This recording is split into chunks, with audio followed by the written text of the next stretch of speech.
കൃത്യമായിട്ടുള്ളൊരു translation വളരെ ബുദ്ധിമുട്ടാണ്. ശരിക്കും മനോനിറവെന്ന് പറയുന്നവരുണ്ട്. നമ്മൾ ചെയ്യുന്ന വർത്തമാനകാലത്തിലെ കാര്യങ്ങളെ നമ്മൾ അവെയർ ആയതുകൊണ്ട് ചെയ്യുക, അതായത് അറിഞ്ഞുകൊണ്ട് ചെയ്യുക, അല്ലെ ചെയ്യുന്നത് അറിയുക എന്നുള്ള ഒരു മീനിങ് ആണ് വരുന്നത്. കൃത്യമായിട്ടുള്ള ഒരു മലയാളം വേർഡ് നമുക്ക് അതിന് ആനുപാതികമായിട്ടോ അതിന് കൃത്യമായിട്ടോ കിട്ടുമെന്ന് ചോദിച്ചു കഴിഞ്ഞാൽ ബുദ്ധിമുട്ടാണ്. അത് വേണ്ട വേണ്ട. അതുകൊണ്ട് കാര്യം മനസ്സിലായാൽ മതി.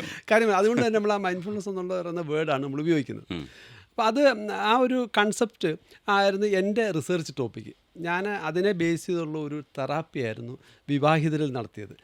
ആ തെറാപ്പി വിവാഹിതരിൽ നടത്തി ഒരു എക്സ്പെരിമെൻ്റൽ സ്റ്റഡി നടത്തിയതിന് ശേഷമാണ് എൻ്റെ PhD വരുന്നത്. അതാണ് എൻ്റെ PhD ടോപ്പിക്ക്.